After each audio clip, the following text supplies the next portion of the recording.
लेकिन लोग इंटरनेट पर इसे जानने निकल पड़े कि आफ्टर ऑल हुआ क्या था। मैं सारे वो तथ्य बताता हूं जो उस समय हुए थे। भारत के लिए दुनिया का एक ऐसा, भारत में घटी एक दुनिया की ऐसी घटना थी जिसने विमानन क्षेत्र में लोगों को सिक्योरिटी के लिए बहुत ज्यादा सोचने के लिए विवश कर दिया था। भारत का एक यात्री विमान हाईजैक होता है, आतंकियों के द्वारा आतंकियों की रिहाई पर जाकर फाइनली कॉम्प्रोमाइज होता है। ये सारी घटना आज के सेशन में हम आपको डिटेल से बताते हैं। बात है इंडियन एयरलाइंस की फ्लाइट नंबर 814 IC 814 के बारे में, जो कि इंडियन एयरलाइंस की एयरबस A300 था, जो कि त्रिभुवन इंटरनेशनल एयरपोर्ट काठमांडू से उड़ा था दिल्ली के लिए, इंदिरा गांधी इंटरनेशनल एयरपोर्ट के लिए। 24 दिसंबर 1999 की यह खबर है। 24 दिसंबर को उड़ी यह फ्लाइट भारत से उड़कर के आनी नई दिल्ली थी। इसका जो प्लान था वो नई दिल्ली का था, लेकिन यह नई दिल्ली ना रुक करके सीधा लाहौर के लिए निकल गई। लाहौर यानी पाकिस्तान, और जब पाकिस्तान के लिए निकली और पाकिस्तान ने इन्हें तेल भरने की इजाजत ना ही दी, ऐसे में ये लौटकर वापस इंडिया की तरफ आई, अमृतसर में रुकी, अमृतसर में तेल भराया और फिर यहां से फिर उड़ी। पाकिस्तान ने इसे फिर से जगह नहीं दी।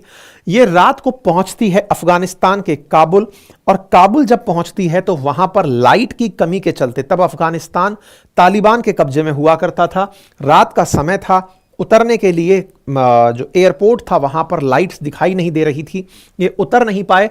तो यहां से बिना रुके ही उड़ते उड़ते ये दुबई पहुंचे। दुबई में इसे उतरने दिया गया। दुबई में जब ये फ्लाइट उतरती है, यहां पर तब तक एक यात्री की मौत हो चुकी होती है।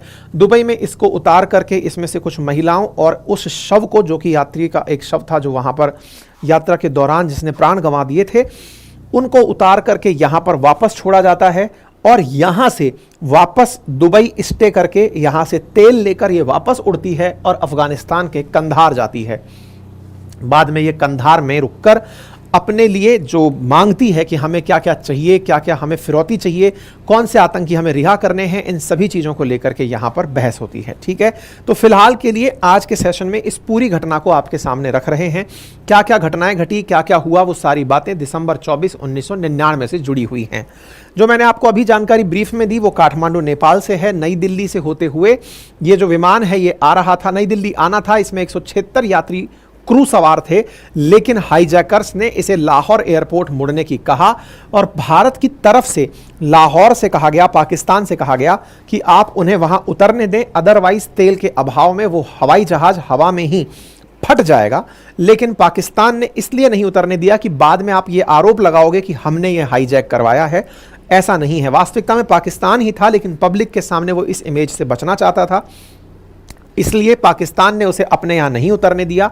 जब नहीं उतरने दिया तो वापस वो भारतीय सीमा में उतरा, 30 मिनट तक रुका। भारत के द्वारा डिफेंस सर्विसेज उसका कुछ नहीं बिगाड़ पाई और वो यहाँ से फिर उठ करके निकल गया। इस पूरी घटना के अंदर 25 मिनट के इंतजार के बाद हाईजैकर्स पैसेंजर रूपिन कात्याल की हत्या कर देते हैं और दोबारा लाहौर की ओर बढ़ जाते हैं।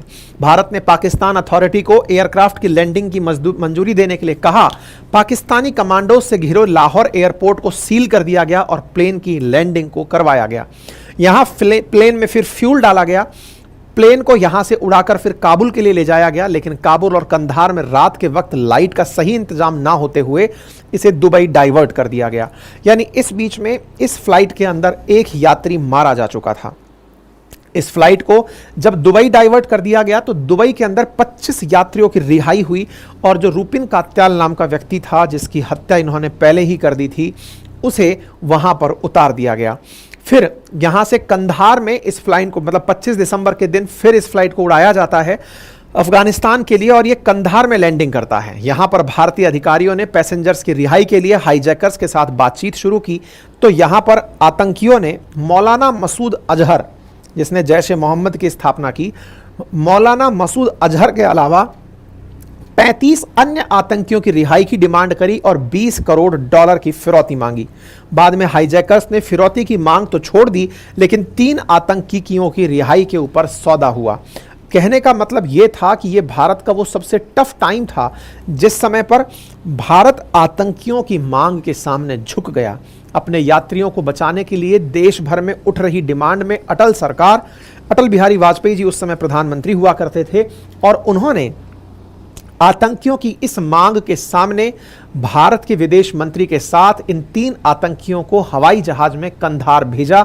वहां से भारतीय यात्रियों को वापस लाया गया, आतंकियों को वहां पर हैंडओवर किया गया। भारत की बड़ी भूल में इस घटना को कंसीडर किया गया। कहा गया कि भारत अपने यात्रियों को बचाने के लिए एक बार के लिए झुक गया, इससे आतंकियों के हौसले और मजबूत होंगे। और ये बात सच निकली, क्योंकि जैश ए मोहम्मद ने, ये जो आतंकी मसूद अजहर था जिसको रिहा किया गया, इसने अब तक भारत पर कई अटैक किए हैं, जिनमें से पुलवामा का हमला सबसे ताज़ा हमला है, वो इसी आतंकी मसूद अजहर के द्वारा किया गया। इसी के द्वारा देश के अंदर बहुत से भीषण हमलों को अंजाम दिया गया।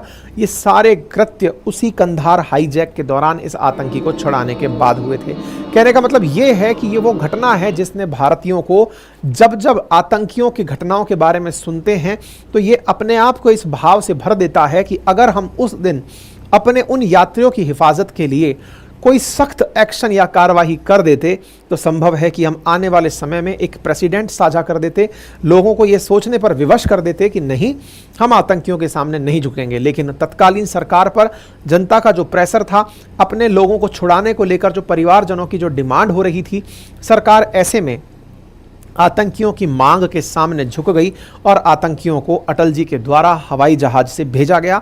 3 आतंकियों को भेजा गया, जिसमें मौलाना मसूद अजहर, मुश्ताक अहमद जरगर और अहमद उमर सईद शेख थे, जिन्हें कंधार ले जाया गया।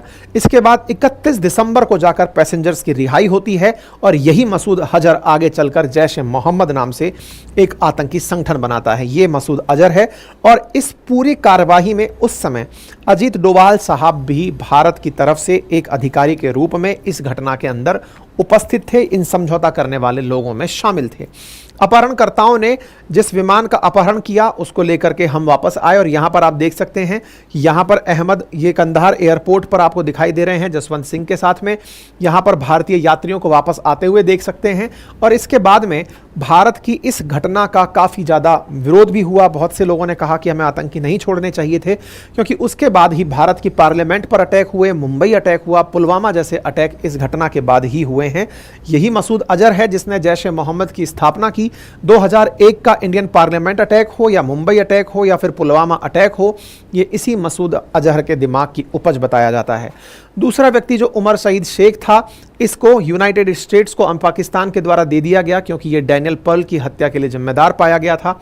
इसी के साथ मुश्ताक अहमद जरगर आज भी पाकिस्तान के ऑक्यूपाइड जम्मू कश्मीर में इस्लामिक मिलिटेंट्स को ट्रेनिंग दे रहा है, जो कि आतंकियों को भारत भेजने के काम आ रहा है।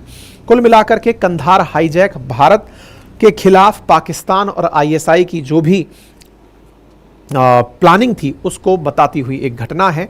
इस कारण से ये इंटरनेट पर फिर से सुर्खी में है, क्योंकि इसके ऊपर कोई वेब सीरीज़ आ गई है।